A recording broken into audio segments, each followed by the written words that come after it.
I've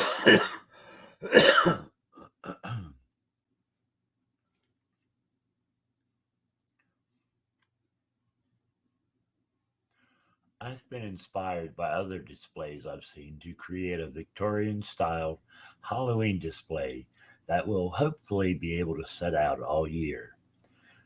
Now, let me give you a little background on this. Um,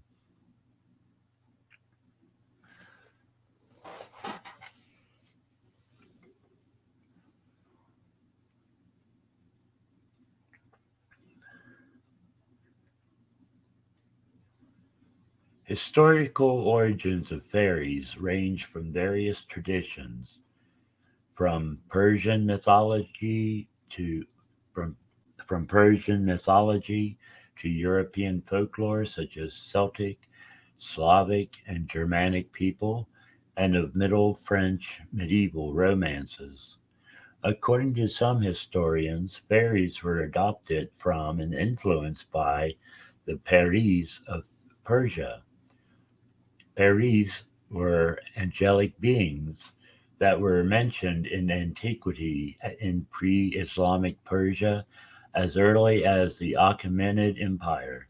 A peri was illustrated to be fair, beautiful, and extravagant natured spirits that were supported by wings. This may have influenced migratory Germanic and Eurasian settlers into Europe or been transmitted during early exchanges. The similarities could also be attributed to a shared Proto Indo European mythology. There was a great revival of popularity during the Victorian era with the Cottingley fairies appearing in a series of 5 photographs taken by Elsie Wright and Frances Griffith.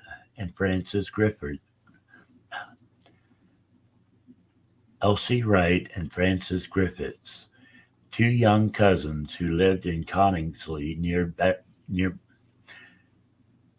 two young cousins who lived in Cottingley near Bradford in England. The picture came to the atten- the pictures came to the attention of writer Sir Arthur The pictures came to the attention of writer Sir Arthur Conan Doyle, creator of Sherlock Holmes, who used them to illustrate an article on fairies he had been commissioned to write for the Christmas 1920 edition of the Strand magazine. Doyle, as a spiritualist, was enthusiastic about the photographs and interpreted them as clear and visible evidence of psychic phenomena. Public reaction was mixed. Some accepted the images as genuine, others believed that they had been faked. Later in life, the girls, now old women, confessed they now old women confessed they were faked, except for the last one. They had cut out book illustrations to use, but picture number 5 they swore was real. Meanwhile, there is a resurgence of interest in taxidermy, except the Victorians chose to use it as an art form. Victorian architecture often made for dark, gloomy interiors, and they used taxidermy as a way of bringing in the outside indoors in their own unique way. Some things, sometimes placing the specimens in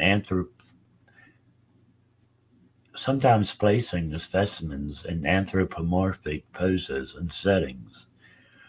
My project comes at the intersection of these two Victorian interests, creating something that would fit right into any Victorian parlor. But now back to my project.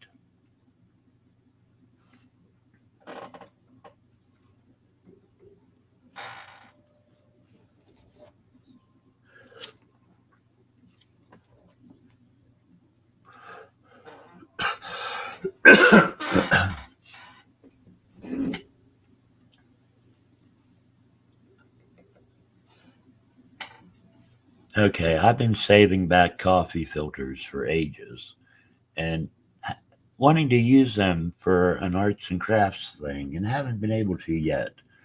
But I figured out a way to with this project. And I use them, for one thing, to construct the wings on one of the fairies I'm doing. Um, and I chose to make the wings in a style of Victorian depictions of vampires with large bat like wings, but to add a hint of a butterfly's wings to it. I picked out a picture of a bat and elongated I picked out a picture of a bat and elongated the wings. Then I found a picture of a skull that looked aged and spotted. Using a using a photo editor, I shaped the picture into an elongated oval shape that gives us just the hint of a skull still. Wanting my wings to better fit my skeleton, I cut off each wing from the bat's body, leaving just a sliver of the body on each wing. Then I reassembled the wings and resized them to fit. Basically, I cut out the body of the bat. I just wanted mostly the wings. As a final touch, I lightened the wings several shades to make them look old and faded.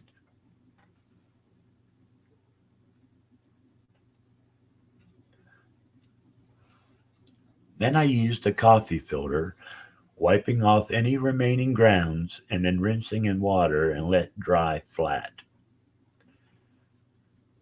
When dry, I taped the filter to the center of a plain sheet of paper and ran it through my printer, applying the design of the wings onto the coffee filter.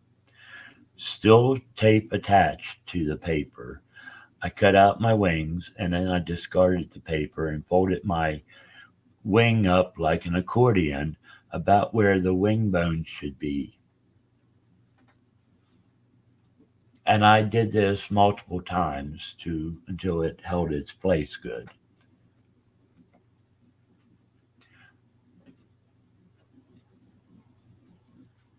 But I took it a step further than that, as you'll see here in a little bit. Now for the skeleton, I soaked them in vinegar water, which is acidic, to remove any finishes on it. Um, I'm not sure if this will do anything to plastic, but I need to rough up the finish a little bit to allow an aged finish to adhere to it, to allow an aged finish to adhere.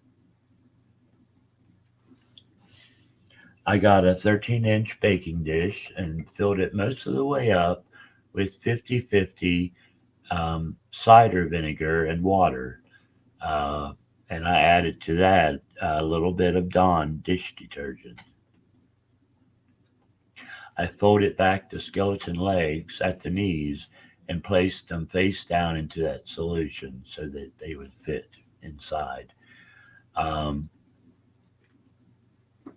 Face down because the front side is the most important. And then I let it set overnight in that liquid. I flipped them over to set most of the day the next morning. Then I removed them and rinsed off the solution and let them dry. For the next step, I used fine sandpaper to rough up the texture even more.